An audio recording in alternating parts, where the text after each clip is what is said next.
Derrapou. Meu carro derrapou, filho. É, o carro derrapou, foi.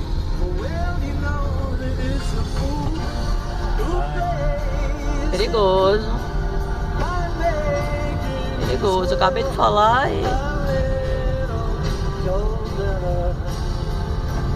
É tenso, é tenso.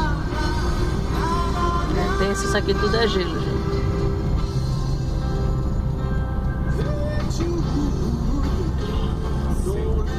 O carro deu uma rabiada. Foi, deu uma rabiada, foi. Porque tava entrando aqui na parte molhada aqui, ó.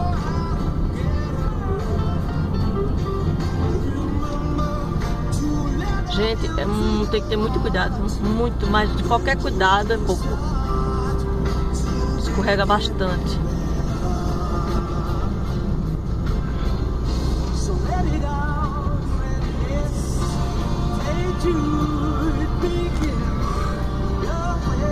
E esse carrinho aí que tava numa carreira danada, quando viu o outro derrapado ali, no instante ele diminui a velocidade, né?